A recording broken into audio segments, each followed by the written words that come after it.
자, 그러면 이제 이 오픈젤의 색깔이라고 하는 가장 또 중요한 분야에 대해서 얘기해 보겠습니다. 그래픽은 여러분들이 이제 아셔야 되는 게 좀 많은데, 여태까지 이제 얘기가 잘 안 나왔던 게 바로 이 컬러 부분이 되겠습니다. 이제 컬러 쪽에 디퓨즈, 앰비언트, 스페큘러라고 하는 세 가지 주요 컬러가 있고요. 이게 무엇인지 지금부터 좀 다뤄보도록 하겠습니다. 보통 이 일루미네이션, 뭐 조명이라고 생각하셔도 좋겠고, 반짝임, 뭔가 색깔, 뭔가 빛이 있고 색깔이 있는 일루미네이션이라고 하는 부분을 다룰 건데요. 일루미네이션은 한국말로 뭐라 그러나? 조명이라고 하나? 여김없이 코로나 환자가 또 나와요. 자, 그래서 이 일루미네이션은 처음에 좀 어려운 얘기부터 시작을 합니다. 이 어려운 얘기가 어, 수식적으로 또 나중에 쓰이기도 하기 때문에 여러분들이 알아는 두셔야 되는데, 내용 자체는 아주 어렵지는 않습니다. 그래서 이 물리학에서 에너지라고 하는 것들을 여러분들이 좀 생각을 하셔야 되는데요. 일루미네이션, 우리가 광이라고 하는 거는 태양광을 생각하셔도 좋겠고요. 태양으로부터 우리는 에너지를 많이 얻습니다. 그래서 이 물리적인 세계관에서는 특히나 우리 뭐 태양계에서는 태양이 압도적인 에너지를 가지고 빛의 형태로 에너지를 주고 있죠. 그러면 여기는 이제 더 우리가 엄밀하게 얘기하면 레디언스, 그러니까 여러분들 복사열, 복사 이런 것들 생각하시면 되는데요. 어떤 특정한 주어진 방향으로 빛 에너지, 광 에너지가 플럭스, 시간당의 흐름의 형태로 표현하는 것. 플럭스라는 표현이 있는데, 플럭스 가끔 보시면 납땜 용접할 때, 납땜할 때도 플럭스를 바르고 뭐 이런 부분이 있잖아요. 이 플럭스라고 하는 건 뭔가가 시간에 대한 어떤 단위들을 얘기합니다. 그래서 시간에 대해서 이 열 에너지도 플럭스라고 부르고 있고요. 이 빛도 역시 마찬가지로 레디언스라고 하는 복사의 관점에서는 플럭스로 표현을 합니다. 뭐 플럭스 자체는 여러분들이 모르셔도 상관이 없겠고요. 그 다음에 이제 비저빌리티라는 표현을 쓰는데, 이 비저빌리티는 그래픽에서 많이 나옵니다. 비저빌리티, 보인다, 뭔가 가시광선을 뜻할 때 쓰이죠. 그래서 빛의 다양한 파장이 있는데 그 중에서 우리 눈에만 보이는 것들을 가시광선 대역이라고 부르고 있고요. 인간 눈에만 보이기 때문에 별로 가시광선대라는 거는 뭐 그렇게 썩 중요하지는 않습니다. 그러니까 물리의 의미에서 보시면은 저주파를 갖고 있는 빛부터 고주파까지, 저주파의 빨주, 노초, 파남보, 빨간색보다 더 낮은 데 있는 건 적외선, 우리 눈에 보이지 않죠. 우리가 리모컨이 있으면 리모컨 갖고 이렇게 켜보면은 리모컨이 우리 눈에 보이지 않습니다. 근데 이 보이지 않는 거를 카메라에다 갖다 대고 여러분들 휴대폰에다 이렇게 갖다 대고 틱하고 보면 보여요. 왜냐하면 우리 카메라는 우리 눈하고 똑같지가 않습니다. 그래서 우리 눈은 적외선을 못 보게 되어 있는데 카메라는 적외선도 보입니다. 그래서 예전에 이제 보시면은 카메라나 이런 것들 DSLR 뭐지? DSLR인가요? 그런 거 보시면은 앞부분에 필름 카메라 아니고 카메라의 렌즈 앞부분에다가 적외선 필터라는 걸 붙입니다. 그러니까 우리의 카메라는 적외선 때까지도 찍히기 때문에 해변에 가시면은 적외선이 굉장히 많아서, 우리 해변 지난주 봤잖아요. 25번 숙제에서. 그런 해변에서 적외선이 많기 때문에 우리가 눈으로 본 이미지만 찍히는 게 아니라 거기에 있는 적외선도 카메라에 찍힙니다. 그래서 불필요한 적외선이 우리 눈에는 안 보이는 건데 적외선이 찍히면 사진이 뭔가 너무 밝게 나타나는 현상이 있어요. 그래서 그 적외선 대역을 차단하는 필터를 앞에다 붙이죠. 보통 여러분들이 USB 카메라 같은 거 어쩌다가 보시면은요, 그 카메라 렌즈를 이렇게 잘 보시면 앞부분에 빨간색으로 약간 진한 빨간색의 색깔이 있으면 그건 적외선 필터입니다. 그래서 여러분들 적외선은 빨간색이잖아요. 빨간색보다 더 낮은 거. 그래서 빨간 색깔 비스무리한 게 있으면 이건 적외선 필터구나, 이렇게 생각하시면 되겠습니다. 그래서 우리 눈에 보이는 것과 안 보이는 것들을 따지는데, 이 가시광선대를 비저빌리티가 따지는 게 아니라, 여러분들 지금 보시면 제 왼손이 있는데 안 보이잖아요. 그죠? 가려져서 잘 안 보이죠? 이걸 비저빌리티라고 합니다. 그래서 앞에 있는 물체 때문에 뒤에 있는 게 안 보이는 현상들, 이거를 비저빌리티라고 합니다. 그래서 이런 게 되게 많죠. 지금 보시면은 이 뒤에 여학생이 한 명 앉아 있는데 안 보일 수 있는 거고요. 이 뒤에 담배 피고 있는 학생이 한 명이 있는데 현성아 잘 있냐? 안 보일 수 있는 겁니다. 현성이 진짜 있는 것 같다 이렇게 얘기하니까. 그래서 보인다 안 보인다라는 거는 물체 때문에 뭔가가 가려져서 안 보이는 것들, 이런 것들을 비저빌리티로 얘기합니다. 그래서 히든 서피스 리무벌 여러분들이 간단한 예제 갖고 해보셨지만 뒷면은 안 보여야 되죠. 아주 간단한 원리이고 어떻게 보면 너무 바보 같은 얘기인데 뒷면이니까 당연히 안 보이죠. 근데 왜 뒷면은 안 보이니? 라고 문제를 내면 글쎄요, 뒷면이니까 안 보이죠. 라고 얘기하실 수도 있겠습니다만 이제 이 빛에 대한 모델들을 추적해서 들어가다 보면 특히나 레이 트레이싱 같은 과정을 뒤에서 조금 이해를 하시면은 왜 안 보이는지에 대해서 설명을 할 수가 있습니다. 그래서 이 비저빌리티가 나중에 중요한 요소 중에 하나 될 거고요. 그 다음에 에너지 밸런스라는 표현을 씁니다. 그래서 어떤 씬 안에는 에너지들이 국부적으로 밸런스가 맞아야 된다. 이게 무슨 얘기냐면 내가 프라쉬를 가지고 광량으로 쫙 이렇게 비췄습니다. 그러면 이 주변에 있는 내가 프라쉬를 가지고 뭔가를 비췄는데 여기에 여러분들이 지금 하얀색에 빨간색, 하얀 표면에 파란색, 까만색 글씨가 보이잖아요. 이게 보이는 이유는 뭘까요? 이 TV 뒷면에서 광을 뿜는 것도 있고요. 형광등이 있어서 형광등이 여기 부딪혀서 그 빛을 여러분들이 느끼시는 거죠. 자, 근데 이 바깥에 형광등이 있고 이 위에 형광등이 있고 이 TV 뒷면에서의 광이 있는데 그 두 개의 광원이 합쳐졌는데 이것들의 합보다 더 큰 하얀색이 보일 수 있을까요? 그럴 수가 없죠. 그래서 빛이라고 하는 거는 이만큼의 빛이 갔는데 어딘가 부딪혀서 두 가지로 갈라진다고 하면 얘네들하고 얘네들 왼손과 오른손은 처음에 두 개의 빛의 합과 같아야 됩니다. 이게 무시되면 어떻게 될까요? 빛을 전부 다 흡수하면 블랙홀이 될 거고요. 무시는 아니죠. 그건 전체 흡수니까. 두 개의 빛이 이렇게 갔는데 두 개로 갈라졌는데 양쪽 다 엄청나게 많은 양이 밝게 나타났다. 불가능한 얘기입니다. 에너지 투입한 거 대비 나오는 것도 똑같아야 되기 때문에 에너지의 총량이 똑같아야 되는, 그러니까 즉 투입된 빛의 양만큼이 반사가 돼서 보여야 되는, 나중에 이제 숙제에서 제가 한번 얘기 드릴 겁니다. 그래서 그 레이 트레이싱 예제에서 보시면은 쓸데없이 광이 뭔가 튀기고 나면, 반사되고 나면 광이 과도하게 높아지는 현상들이 있는데 바로 이 에너지 밸런스가 깨지는 부분입니다. 그래서 그때 숙제하실 때 수정하시면 되겠고요. 자, 그래서 이 그래픽스에서는요, 이 물리적인 빛이라고 하는 것들을 다 완벽하게 수용하지 못합니다. 그러면 정말 실사처럼 보일 텐데, 이제 그렇게는, 뭐 메모리 또는 연산의 한계 때문에 요새는 뭐 정말 거의 실사급의 영상들도 많이 만들어냅니다만, 실사급의 영상은 시작하자마자 딱 이렇게 막 움직이는 것처럼 이렇게 나오지 못하고 막도한 연산을 토대로 해서 하나의 씬들을 만들어서 그걸 또 며칠씩 걸어놓고 하다 보면 움직이는 동영상처럼 이미지 수천 장을 모아갖고 동영상으로 만드는 겁니다. 그래서 여러분들 잘 아시는 픽사 애니메이션의 경우에는 픽사가 되게 재밌는 조직인데, 물론 요새 애플이 픽사를 대주주로 들어간 다음부터 픽사가 망해가고 있는데요. 제 개인적인 생각이에요. 이 픽사는 오히려 그래픽 디자이너보다 프로그래머가 더 많은 특이한 조직입니다. 보통 여러분들이 뭔가 게임 같은 거 하나 만든다 그러면 한 사람이 한 50명 있다 라고 하면 한 10명, 5명 정도가 기획자고요. 그 다음에 35명 정도가 그래픽 하는 사람이고, 프로그래머는 그 중에 1명이나 2명이에요. 그래서 그것도 어떤 사람은 UI만 하고 어떤 사람은 3D 쪽 게임만 짜죠. 그리고 나머지 다 그래픽, 그리고 오히려 프로그래머보다 기획하는 스토리라인에 관련된 사람이 점점 더 많아지고 있고요. 제일 많은 건 일단 그래픽 디자이너입니다.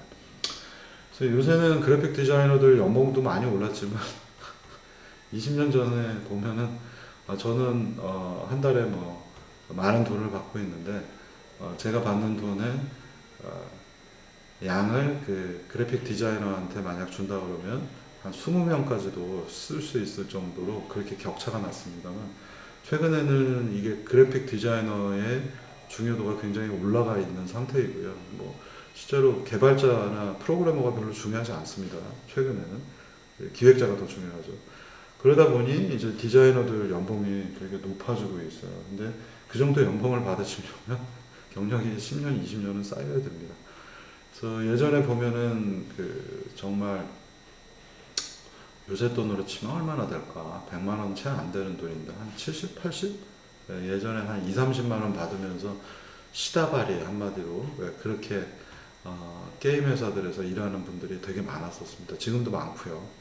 그래서 여러분들이 뭐 게임 관련해서 CAD나 뭐 3D 툴들, 뭐 3D 맥스, 마야 뭐 이런 것들을 배우시려고 노력을 하지만 글쎄요, 최소 5년에서 10년 정도는 최저연봉 수준 밑에 있을 거라고 생각하셔야 됩니다. 그리고 그쪽도 재주가 필요해서 그래픽스에 대한 이해도가 높아야 엔진도 잘 쓰거나 또는 툴들도 잘 쓰거든요. 그래서 여러분들이 뭔가 지금부터 하면 나는 3D 엔진, 뭐 3D 게임 뭐 이런 쪽에 할 수 있지 않을까. 10년은 배고픈 생활을 하셔야 됩니다. 그것도 재주가 있을 때, 재주가 있는 분이 그런 쪽을 했을 때에 그래도 먹고 살 만한 10년 뒤에는 보장이 되는 거고요. 그 전에는 뭐 최저임금 밑이라고 생각하시면 되겠고, 편의점 알바하고 비슷한 수준으로 될 겁니다. 딱 옛날에 뭐 저기 뭐죠? 제가 지금 그 계산하는 방식은 순두부찌개가 3,000원 할 때 그분들이 2, 30만 원 받았기 때문에 70만 원 받는 분 정도 되면 그래도 좀 쓸만한 분이었는데, 요새 순두부찌개가 6, 7천 원이기 때문에 2배 곱하시면은 거의 한 70만 원? 요새도 6, 70 받고서 시다바리로 계속 그림만 그리고 앉아있는 분들이 겁나 많습니다. 이제 잘하는 분들은 뭐 연봉 1억대도 있지만 그 정도 가려면 20년은 걸렸거든요. 어쨌든 참 아무런, 그러다 보니까 그래픽스의 소스에 해당하는 뭔가 텍스처들 그림 그리고 그다음에 3D 모델링 하는 분들은 요새는 이제 인건비 때문에 중국이나 뉴질랜드 이런 데서 많이 하는 거죠. 그래서 이렇게 미래가 썩 밝지는 않습니다. 여기는 순수 뭐라고 해야 될까? 노가다입니다. 그래서 처음부터 끝까지 노가다입니다. 그림 그리는데 뭐가 기가 막힌 방법이 있을 것 같아요. 네. 그리고도 전체 튠 맞추기 위해서 뭔가 점 찍는, 예전에 재밌는 얘기 하나 해드리면 제가 의뢰를 받아갖고 게임을 만드는데 디자이너가 똥이었습니다. 그래서 여기 모 대학교 거기에서 강사하시는 분이었는데 요새는 이제 거기서 쫓겨나서 강사는 안 하시는데 한 4천 줬나? 4천 더 줬는데 1억 5천인가 가져가셔서 모바일 게임 만드는데 그래픽 비용이 당시로서 한 10여 년 전에 1억 5천 그 정도 했던 것 같아요. 중급 게임이다 보니까.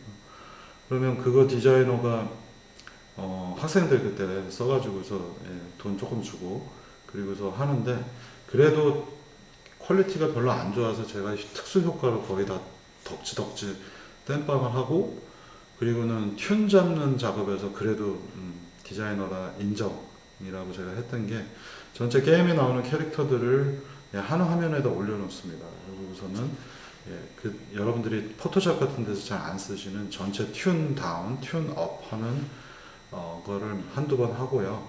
그리고 나면 전체 게임 캐릭터들의 전체적인 명도, 콘트라스트가 좀 다르게 되어 있던 어색했던 것들을 이제 맞춰 들어가죠. 그러니까 배경하고 위에서 움직이는 뭐 비행기라든가 얘네들의 튠을 맞춘 다음에 2D 게임인 경우에는 그 다음에는 하얀색 틱 하고서 이제 클릭을 해서 점 하나를 여기다 하나 점 딱 찍어. 그러면 점을 찍으면 그 장면을 보면 되게 이상해요. 비행기가 있는데 이런 비행기가 슉 날아가는데 이게 점을 하나 찍는 거죠. 여기 두 개. 그냥 보면 이상한데 게임 안에 들어가서 보면 광원처럼 보이게 됩니다. 반짝반짝한. 능력자는 능력자구나. 퀄리티는 참 폭망이었던 것 같습니다. 그래서 그래픽 소스가 안 좋으면은 프로그래머가 개고생을 하죠. 효과를 좋게 해야 되니까. 효과를 다 떼었던 그런 기억이 납니다.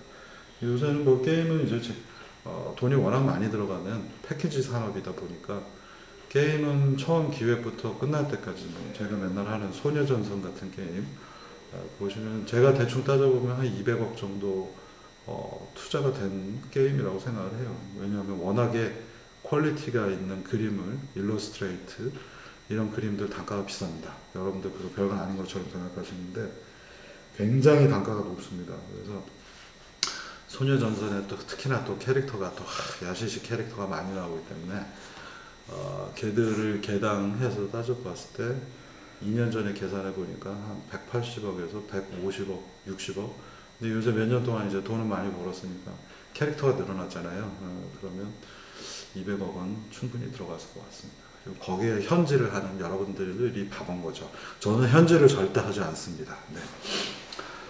자, 그래서 이 색깔이라고 하는 것들을 그래픽스에서는 이 물리적인 원칙들을 녹여가지고 어프록시메이션을 합니다. 그래서 물리적인 성격은 그대로 유지하되 얘들이 자연계에 있는 현상을 좀 비슷하게 해야 현실적인 느낌이 나기 때문에 어프록시메이션 합니다. 이 피지컬 월드에서의 복사 같은 경우에는 오메가 써가지고 그 면적분도 되게 최적적분도 굉장히 많이 해야 되고 주파수 대역이 되는 것도 다 고려해야 되는데 다 개무시하고요. 조금 그 성격이 두드러지는 것들만 가지고 어프록시메이션 합니다. 그래서 그 중에 몇 가지가 이제 여러분들한테 얘기할 내용들을 뒤에 얘기하고 연결이 됩니다. 첫 번째는 앰비언트라는 색깔이 있어요. 그래서 앰비언트는 뭐냐? 여러분들이 대낮에 바깥에 나가보면 해가 어둠치치만 소나기가 내릴 것 같은 우중충한 날씨에도 보면 우리가 물체를 볼 수 있죠. 볼 수 있다라는 건 뭐냐? 결국은 태양이 보이진 않지만 태양이 구름 위에 있죠. 구름을 통과해서 구름에 햇빛이 비치면 구름 위쪽에서는 쨍쨍한 날씨지만 구름에 비치게 되면 구름 안에는 많은 물방울, 입자들이 있죠. 거기에 빛이 부딪힌 다음에 으악 하고 퍼지겠죠. 그래서 그 퍼진 빛들이 스무스 흐지부지 해가지고 지상에 보이는 거죠. 우리가 뭔가 뿌연 물체를 갖고 이렇게 보면 햇빛이 여기 형광등을 이렇게 보면 아우 눈부셔 하는데 뭔가 소재들 중에 예를 들면 뭐 이런 거죠. 이런 걸 통과해서 이렇게 보면 여러분들 이렇게 보시면은 빛이 명확하게 보이지 않고 흐리멍텅하게 보이죠. 바로 이런 것들이 앰비언트 되어 있는 색깔들의 특징 중에 하나입니다. 그래서 이 앰비언트는 태양광이 있는데 태양광이 직사광이 아니라 퍼져 있는 빛들이 우리 공간 곳곳에 그득그득 차 있습니다. 그게 그 그득그득 차 있지 않는 것들은 뭘까요? 바로 이렇게 보시면 딱 이거죠. 이렇게 되면 여러분들 이렇게 해서 이 속을 보시면 시꺼멓게 보이잖아요. 그죠? 이 안에는 앰비언트 빛이 되게 없는 거고요. 이 바깥쪽에는 직사광이나 앰비언트들이 꽉 차 있는 겁니다. 그래서 지하실로 들어가면 아주 안 보이는 깜깜한 공간이라면 앰비언트 라이트도 없는 거지만 어두침침한데 뭔가 계속 불행하게 거기서 하고 뭐가 나타나는 그런 장면들은 앰비언트가 굉장히 적은 상태입니다. 그래서 앰비언트는 지구 곳곳에 방향을 갖지 않고 중요한 건 방향이 없다는 거예요.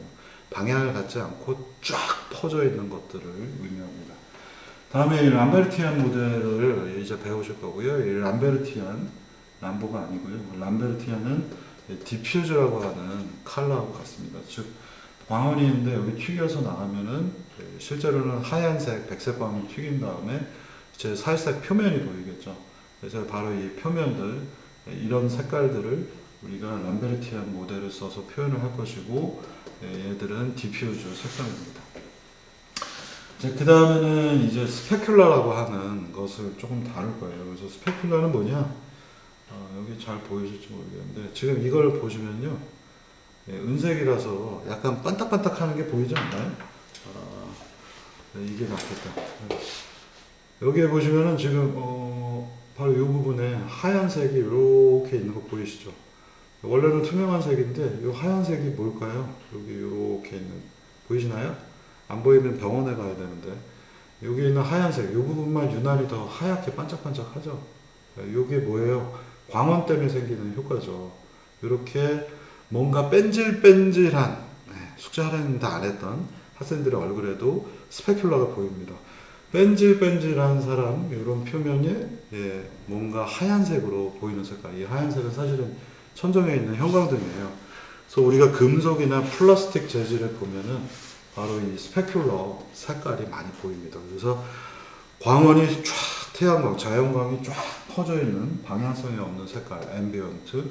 물체의 빛이 튕긴 다음에 그 물체의 고유 색깔과 광원의 색깔이 합쳐져서 보이는 색깔들, 디퓨즈, 람베르티안 모델들이 되겠고, 그다음에 스페큘라는 광원이 딱 튕겨서 쇠나 또는 뭔가 반짝반짝한 쇠나 아니면 플라스틱 같은 재질의 동그랗게 색깔이 보이거나 아주 하얀색 광원이 거의 거울처럼 보이는 현상을 스페큘라라고 합니다. 그래서 앰비언트, 디퓨즈, 스페큘라 각각의 모델은 디퓨즈 쪽에는 람베르티안 모델을 쓸 거고요. 람베르티안은 뒤에서 이제 설명을 드리겠고요.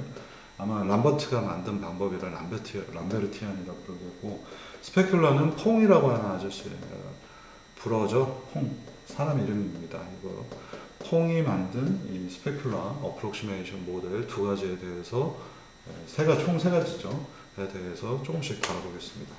자, 그래서 앰비언트 라이트는 뭐냐면요. 지금 보시면 얘가 까맣게 보이지 않고 파란색으로 보인다는 거는 지금 특별하게 어딘가가 밝게 보이는 데가 없죠. 그래서 되게 죽은 색깔처럼 보이지만 뭔가 그림자도 안 젖어 있고요.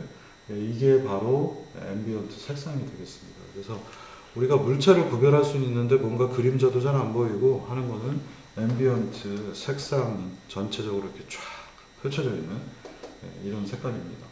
그래서 이렇게 흐린 구름이 잔뜩 껴있지만 우리가 이 녀석의 색깔도 볼 수 있고 이 밑에 있는 색깔들이 햇볕이 있을 때는 애들이 색깔 콘트라스트 채도가 되게 높게 보이지만 여기서는 지금 이렇게 죽은 색깔처럼 보이죠. 이런 것들은 전부 다 라이트 소스가 지금 명확하지 않아요. 그러니까 광원이 명확하지 않고 공간 전체에 동일한 색깔들이 쫙 퍼져 있는 것 같은 느낌인 거죠. 그래서 이런 것들이 바로 앰비언트가 되겠습니다. 거꾸로 얘기를 하면요. 우리가 물체가 있는데 지금 이렇게 보였을 때 그림자가 안 보였는데 어떻게 해야 그림자가 보일까? 이제 그림자 보이시죠? 이 그림자, 지금 이 손 위에 보시면 그림자가 이제 보이실 거예요. 이 그림자가 바로 앰비언트인 겁니다. 이 그림자의 색깔이 앰비언트 색상이에요. 왜냐하면 형광등의 광원을 제가 피해가지고 형광등을 막았기 때문에 여기는 그림자가 져서 보일 텐데, 그러면 형광등이 지금 이 방의 유일한 색상이 광원인데, 왜냐하면 해가 졌기 때문에, 그러면 햇빛도 없잖아요. 그러면 여기에 유일한 광원을 막아서 그림자가 생겼기 때문에 요 회색처럼 보이는 이 색상, 그림자가 바로 앰비언트 색상이 되겠습니다. 그래서 보시면 우중충한 색깔들은 전부 다 이 회색 하늘, 그리고 여기 회색빛들이 감돌고 있어요. 그래서 원래의 색깔에다가 회색 톤이 입혀져 있어서 이런 풍경이 어두침침하게 보이는 겁니다. 디퓨즈는 광원이 뭔가 있고 광에 의해서 이 재질, 이 나무의 색상 이런 것들이 보이는 겁니다. 사과는 어때요? 사과는 빨개. 바로 이 색상, 고유한 색상들이 디퓨즈 컬러입니다. 물론 이제 이 디퓨즈하고 광원하고도 좀 섞여서 보일 수 있는데, 여러분들 간단하게 디퓨즈는 그냥 그 물체 자체의 고유 색상, 이렇게 생각을 하시면 되겠습니다. 얘를 보면 물체 고유의 색상, 옛날에는 까맣지 않았는데 지우개를 많이 지우다 보니까 떡이 져서 시꺼멓게 지금 보이고 있네요. 이제는 얘의 디퓨즈 컬러는 까만색입니다. 스페큘러는 뭔가 반짝반짝하는 거, 샤이니, 이 표현이 딱 맞는 것 같아요.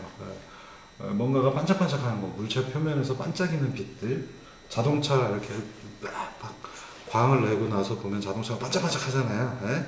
그 반짝임, 물체 표면이 아까 하얗게 보였던 광원의 색깔이 그대로 보이는 부분, 이 부분이 스페큘러 이미지가 되겠습니다. 그래서 지금 보시면 여기는 앰비언트에다가 원래 물체의 고유의 색상이 들어가서 여기 좀 어두침침하게 보이는 부분도 있고요. 그래서 아까보다는 조금 더 앰비언트 디퓨즈가 합쳐지면서 색상이 좀 더 좋게 나타났고요. 최종적으로 스페큘러 하얀 게 들어가니까 보기 좋네.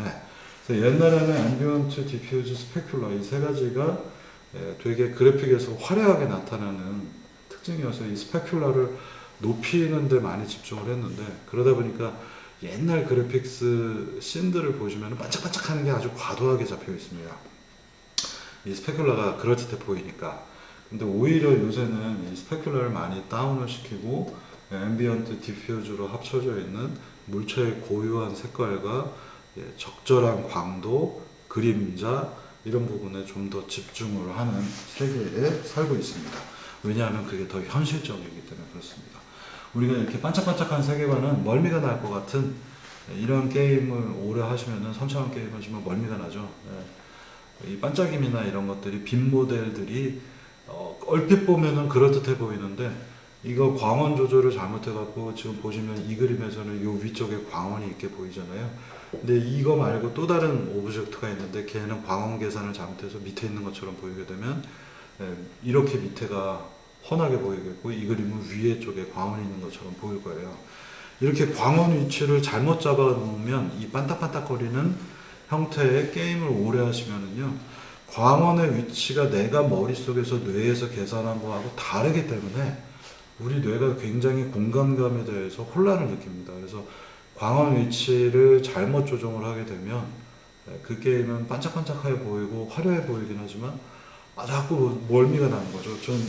저 개인적으로는 멀미에 되게 취약한 사람이라 여기 대전에 국립과학관에 가보시면 멀미의 방이라고 있어요. 저는 그 멀미의 방을 살짝 문을 열고 쳐다만 봐도 1시간 넘게 이렇게 토할 것 같은 상태가 됩니다. 그래서 시각적 정보가 굉장히 민감해서 이렇게 지나가는 사람들 쭉 보면 이렇게 신체 사이즈 이런 게 딱 눈에 들어오는 그런 스타일이라서 시각 정보에 제가 생각보다 되게 민감하구나라는 거를 그 멀미의 방에서 제가 느꼈고요. 그래서 여러분들 눈에도 이렇게 숫자 나오지 않나요? 이렇게 저 뭘 보면 이렇게 숫자들이 이렇게 눈에 나오는데 그래서 딱 보면 뚱뚱하구나, 쟤는 몇 킬로구나 뭐 이런 게 보입니다. 그래서 제가 지나가다 학생들 보고 살 좀 빼라, 너 배가 너무 나왔다 할 때 여러분들은 제 눈에는 숫자가 찍히고 있다라는 걸 알아두시면 되겠습니다. 자, 그래서 이 노멀 벡터라고 하는 것들이 바로 이 색상하고 직결로 관련이 있습니다. 제가 또 오늘도 수업 안 하고 쓸데없는 소리만 하고 있는데 다시 진도를 진지하게 나가겠습니다. 그래서 이 그림의 영상을 보시면요, 우리 전에 했던 개입니다. 그래서 개 같은 영상인데요. 이걸 그대로 옮겨와서 오픈젤에다가 던져놓은 장면이고 포인트 정보만 맞춘 다음에 노멀 벡터는 하나로 넣습니다. 그러면 노멀 벡터가 현재 001이에요. 그래서 이 상태에서 그림을 보시면 개가 그냥 개가 아니라 색깔이 거의 다 똑같아 보이죠. 그래서 뭐 눈인지 코인지 구별도 안 되고 엉덩이인지 머리인지도 구별이 안 됩니다. 이게 바로 그 노멀 벡터가 정의가 안 되어 있어요. 001로 정의가 안 되어 있다 보니 이렇게 그림이 보입니다. 자, 그런데 이제 각각의 폴리곤에 노멀 벡터를 잘 넣은 경우를 한번 보시겠습니다. 여러분들이 좋아하시는 굉장히 그 반딱반딱한 스페큘라, 여기 하얀 점이 스페큘라예요. 여기 이렇게 보이시죠? 반짝반짝. 이건 개가 아니라 플라스틱 개처럼 보이죠? 이 반짝거림. 전부 다, 이거 여기 디퓨즈 때문에 조금 색깔이 좀 더 시커멓게 보이는 것들 보이실 거예요. 그리고 반짝임은 굉장히 강조가 되어 있어서 반짝거림을 넣었더니 이게 플라스틱 개처럼 보이기 시작을 합니다. 그래서 여기 까만 거 이럴 때 지금 여기 보시면 개 배에 있는데 좀 거무죽죽하게 나온 것들 잘 안 보일 테니까 PPT 자료에서 보시면 될 것 같고요. 이 TV가 쓰레기 TV입니다. 이게 PDP 옛날 구닥다리가 옆에서 지금 따뜻하게 열이 나와줘서 좋기는 하네요. 겨울에 수업할 때는. 여름엔 더 좋을 것 같았는데 아주 따끈따끈하고 좋습니다. 난로 같아요. 자, 그래서 여러분들이 똑같은 영상인데 죽은 느낌이 나는 거는 노멀 벡터를 제대로 노멀 벡터를 적절하게 안 해서 그렇습니다. 이 개의 아까 궁뎅이를 보시면은 궁뎅이는 좀 보이는 모르겠습니다. 여기 지금 제가 보는 저 영상에서도 뭔가 그림자 지는 효과들은 잘 좀 보이는 것 같은데요. 발바닥도 좀 시커멓게 나오는 거 보셨을 겁니다. 다시 시작하다 딱 멈출게요. 궁뎅이.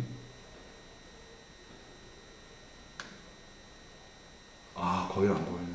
지금 이 비디오를 보시면은요, 이 근처가 어두침침하게 나타나는 게 안 보입니다. 그리고 그냥 여기 이 색깔들도 거의 비슷하게 보이는데요. 실제로 여러분들이 동영상을 PPT로 보시면은 이런 부분들이 되게 색깔이 어둡게 나타나 있는 것들을 보실 겁니다. 여기도 좀 어둡고요. 이 부분은 허옇고, 여기는 스페큘러 때문에 하얗게 좀 더 나와 있는 장면이고요. 지금 아마 동영상으로 보시는 것보다는 PPT로 보시면은 굉장히 화려하게 잘 보이실 겁니다. 그래서 이 노멀 벡터라고 하는 것들을 우리가 이제 조절을 해야 되겠고요. 오, 갑자기 TV 화면이 이상하게 보여서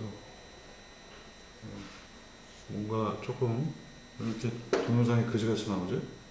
제가 동영상 쪽에서 지금 보는 데는 거의 다 안 보이게, 여기가 지금 안 보여서 되게 당황하고 있는데, TV가 이제 맛이 가나? 까만 게 잘 안 보이네. 이 글자가 좀 다 사라졌네요. 이상한데? 뭔가 반사판을 한번 설치해볼까요? 왜 이러지? TV가 이제 진짜 맛이 가나 보네요. PDP가. 자, 그러면 오른쪽에는 지금 제가 슬라이딩 바가 있어요. 그래서 숙제도 제가 만들어서 넣어놨는데, 여러분들이 이상하네 진짜. 이게 지금 안 보이네요, 글자가. 지금은 보이는데 이렇게 하면은 글자가 요 글자들만 잘 안 보이네요. 자, 그러면 이제 여기에 오른쪽에요. 지금 잘 안 보이실 텐데, 여기 이렇게 움직이는 슬라이드 바가 있습니다. 그래서 그걸 움직이게 되면, 지금 이 화면은 동영상으로 제가 찍어놨는데, 얘네들의 색깔을 다 바꿀 수가 있어요. 그래서 디퓨즈, 앰비언트, 스페큘러를 다 0으로 내려놓게 되면 이 색상이 지금 살짝 이제 좀 바뀌고 있죠. 여기에 오른쪽에 색깔 조절하는 바를 달아놓고 색깔을 바꾸시면 이 개가 전혀 다른 색깔처럼 보입니다. 이 예제를 찾아서, 지금 화면 상태가 안 좋아서 예제를 가지고 보여드리겠습니다. 이 예제는 어디에 있을까?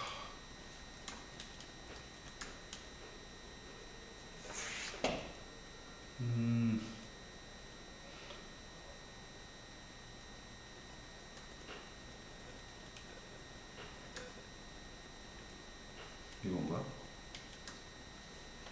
아니고요. 쉐이딩.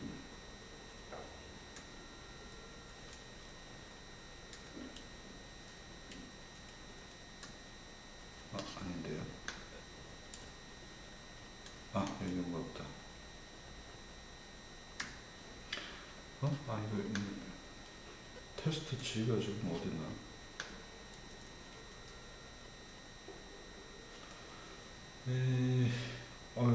미안합니다. 이거 예제가 어디 있는지 찾질 못해서. 여기 있네요. 이젠 보이네요. 이상하네. 이거 뭐, 또 안 보인다. 여기 지금 보시면은요, 여기에 바가 있죠. 그래서 이 바를 바꾸시면은 디퓨즈 색상을 지금 보시면은 RGB, RGB, RGB예요. 그래서 디퓨즈를 RGB, 디퓨즈만 쫙 빨간색으로 높여보겠습니다.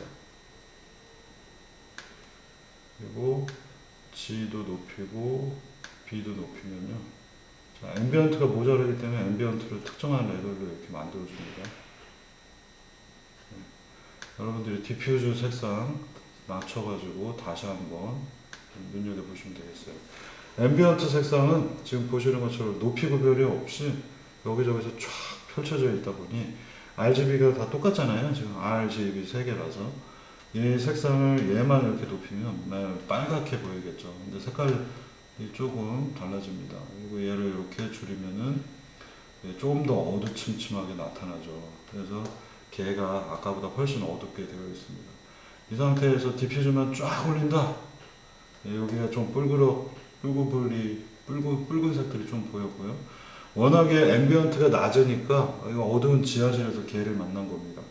그래서 앰비언트를 조금 더 전반적으로 똑같이 회색 톤이 나오게 올려놨어요. 그랬더니 약간 빨간불이 한 개 보이고요. 조금 더 얘네들도 색깔을 올려서 이렇게 조절을 해보겠습니다. 이런 색깔 톤들을 조절을 함에 따라서 여러분들이 보시는 장면이 앰비언트 빨간 걸 높였기 때문에 되게 빨갛게 보이겠고요. 스페큘러도 높여서 단위별을 쭉쭉쭉 바꿔서 보시면은 조절을 해보면 이 녀석의 색깔을 원래는 그냥 개였는데 이 색상 정보들을 여러분들이 많이 바꿀 수가 있어요. 그래서 앰비언트를 좀 낮춰놔서 기본적으로 좀 어둡게 지금 보이고 있고 디퓨즈 색상들하고 나머지 색상들 조절해서 보시면은 다양한 색깔 패턴들을 여러분들이 확인하실 수가 있습니다. 그래서 이 세 가지 색깔의 의미에 대한 것들을 찾는 것들이 이 그림이 지금 되겠고요. 여기서 지금 영상을 보시면은 오른쪽에 제가 실제 슬라이드 바를 움직여가지고 영상 정보들이 바뀌는 장면을 보실 수 있습니다. 자, 지금 디퓨즈만 바꾸고 앰비언트가 하나도 없어서 여기에 살짝 개가 보이고 있습니다. 그리고 앰비언트가 없다 보니까 디퓨즈만 갖고 여기 개가 비스무리하게 보이고 있죠. 네, 여기 개 표면들 살짝 보입니다. 그리고는 앰비언트가 지금 바닥이라 어두운 공간 안에 개 한 마리가 지금 뱅글뱅글 도는 장면이고요. 앰비언트 슬슬 올리니까 이 효과들이 앰비언트가 빨간색이 너무 높기 때문에 기본적인 개의 색깔이 되게 빨간색으로 보이죠. 자, 그리고 여기에 보시면 디퓨즈 색상 때문에 여기 다른 색상들로 보이겠고, 얘기 드린 대로 앰비언트는 그림자 색깔을 뜻합니다. 그리고 디퓨즈는 자기 자신의 색깔, 스페큘러는 반짝이는 거의 색깔이기 때문에 여러분들이 이거를 조절을 하셔서 내가 원하는 색상을 만드시면 되겠습니다.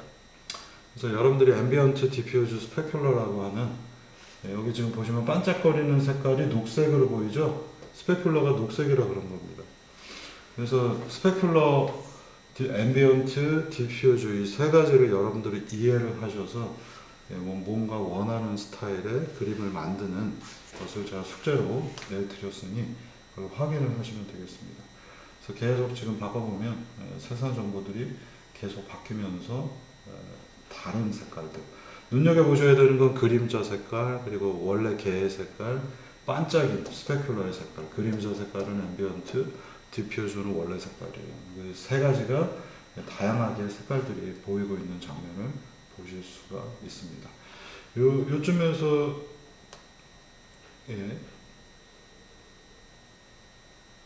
언제 멈출까?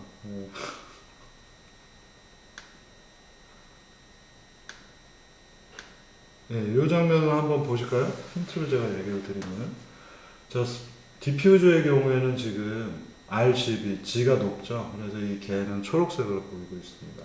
앰비언트는 적당히 RGB가 다 똑같기 때문에 그림자들이 대부분 회색처럼 보이죠. 스페큘러의 경우에는 이 반짝임이 있는 이런 부분이죠. 이런 부분. 지금 보면 R하고 G가 되게 높기 때문에 약간 노란색 계열이, 그런데 하얀색이 아니고 잘 보시면 노란색입니다. 이렇게 앰비언트, 디퓨즈, 스페큘러라고 하는 세 가지 패턴이 어떻게 바뀌는지 이 프로그램 이름이 테스트 G입니다. 테스트 G를 가지시고 예제에서 찾으셔서 확인하시면 되겠습니다. 예제는 어디냐면 UWND 테스트 EXE라고 하는, 여기는 여러분들 받으신 데는 EX밖에 없을 거예요. 그래서 거기에 테스트 G를 가지고 테스트를 해보시면 되겠습니다. 처음에는 그냥 빨갛게 나오게 제가 세팅해 놨고요. 앰비언트 적당히 맞춰서 약간 회색 톤, 디퓨즈 높여서 빨간 색깔이 나도록 하고, 스페큘러도 조정해서 이런 색상들을 잘 맞추시면은 이 개가 보일 겁니다. 여기 그래픽 퀄리티가 너무 안 좋아갖고 잘 안 보이는데요. 이 예제 가지시고 확인해 보시면 이런 결과물을 보실 수가 있습니다. 자, 그러면 이제 다음 단계로 넘어가 보겠습니다. 자, 우리가 이 노말이라고 하는 것들을 이제 어떻게 계산하는지 여러분들이 이제 보셔야 되겠고요. 이 오픈젤하고 제가 계속 얘기 드리는 레이트레이싱, 이 두 가지는 좀 차이가 납니다. 오픈젤은 여태까지 여러분들이 보신 게 이제 오픈젤 예제이고요. 레이트레이싱 예제는 이거하고 좀 다릅니다. 그래서 레이트레이싱 예제는 GPU를 전혀 쓰지 않고 CPU로 색깔들을 전부 다 계산을 할 겁니다. 그래서 뒤에 나중에 보시면은 레이트레이싱 예제들의 경우에 여태까지 여러분들이 오픈GL에서 표현할 수 없었던 그런 장면들을 만들어냅니다. 여기 있나? 이건 GLSL이고요.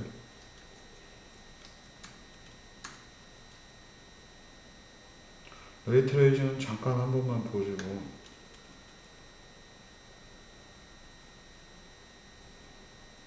이 레이트레이싱 숙제편에서 보시면은 이제 별별 예제들이 다 나와요. 이게 지금 두 개가 섞여 있는 거, 광원, 그다음에 거울 효과, 이런 것들이 가능한 것이 이제 레이트레이싱이고요.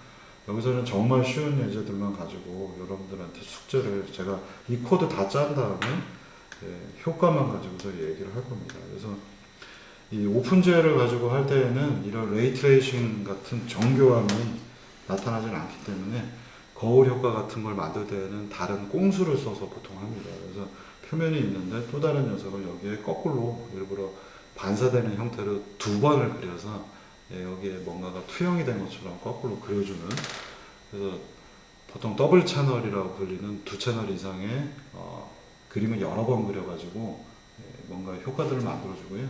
오픈GL하고 레이트레이싱은 그 광원과 뭔가 물체에 대한 것들을 전부 다 계산을 해서 계산 기반으로 그리는 겁니다. 그래서 이 오픈GL은 디퓨저, 앰비언트, 스페큘러를 세 가지만 이용을 해서 어프록시메이션 해서 그림을 그리고요. 그래서 리플렉션, 아까도 얘기했지만 거울과 같은 표현을 만들기가 되게 어렵습니다. 그래서 이 거울 효과가 뭐 아스팔트 같은 게임 해보시면은 차 표면 위에 빌딩이 이렇게 반사되는 것 같은 장면이, 또는 물 위에 도시의 화려한 불빛이 쫙 펼쳐져 있는 장면처럼 보이는 게 있지만, 이거는 거꾸로 프로그래머가 그렇게 나오는 것처럼, 한마디로 그 전문 용어로 야매라고 하죠. 그래서 애도 꽁수로 그림을 그린 것 뿐이고요. 실제로 오픈GL에서는 리플렉션 효과가 없습니다. 이건 라이트 소스의 경우에도 되게 제한적으로밖에 쓸 수밖에 없어서 뭔가 현실감 있는 그림을 그리기 위해서는 온갖 꽁수를 다 씁니다. 레이트레이싱 경우 이제 엔비디아가 최근에 내놓은 그래픽 카드는 이제 RT 기능을 지원하죠. 거기서의 RT는 레이트레이싱의 약자입니다. 그래서 최근 카드에서는 RTX 기능들이 추가가 돼서 이 레이트레이싱급의 선명도가 나타난다. 그리고 그런 리플렉션, 반사광들이 표현이 된다고 하는데, 카드가 워낙 비싸서 이거 바빠서 확인을 해보지는 않았습니다. 요새 한 100만원대에 이제 나타난 것 같아요. 근데 별로 RTX가 저는 필요가 없어서 차라리 GPU를 더 비싼 걸 사는 것 같습니다. 어쨌거나 이 레이트레이싱 파트는 이제 오픈GL이 끝나고 나면 여러분들이 GLS하고 관련해서 레이트레이싱에 대해서 얘기를 이제 다룰 거고요. 그래야지만 여러분들이 오픈GL이 원래는 오픈GL의 기능만 있다가 이 안에 GLSL, 여러분들이 이미 보셨던 쉐이더의 기능이 이 GLSL입니다. 그래서 쉐이더라는 기능이 만들어졌는데, 이 쉐이더는 레이트레이싱 기능을 일부 쓸 수 있게 만들어졌습니다. 그래서 최근에 보시는 오픈GL 영상들이 굉장히 화려해진 이유 중 하나는 바로 이 GLSL 때문에 그렇고요. 이 GLSL은 쉐이더라고 하는 기능을 이용해서 만드는데, 이 GLSL을 이해를 하려면 레이트레이싱을 이해를 해야 됩니다. 그래서 각종 특수효과가 다 이 GLSL로 만들어지는데, 레이트레이싱을 가르치지 않으면 GLSL을 쓸 수가 없습니다. 물론 카피해서 쓸 수는 있지만 이게 무슨 기능을 하는지 코드를 수정을 못하기 때문에 이 GLSL을 학교에서 가르치려면 레이트레이싱을 가르쳐야 되는데, 레이트레이싱이 워낙 복잡하니까 학교에서 안 가르치는 거죠. 그래서 사실 이 GLSL을 쓰고 있는 수업조차도 학부 과정에서는 아마 우리가 처음일 겁니다. 그냥 갖다가 써라, 난 모르겠다, 그런 상태인데, 여러분들이 이 GLSL 코드는 레이트레이싱을 배우고 나면 왜 그렇게 하는지가 이해가 될 거고요. 작년에도 그렇게 다들 이해를 잘 했습니다. 그래서 GLSL을 그냥 가르칠 수는 없어요. 레이트레이싱을 이해를 해야 GLSL을 얘기를 할 수가 있습니다. 그래서 우리 수업에서는 레이트레이싱까지 배우고 GLSL을 조작하는 방법들을 다뤄보도록 하겠습니다. 자, 여기서 잠깐 복잡한 얘기가 나왔거나 잠깐 끊고 다시 이어서 하겠습니다.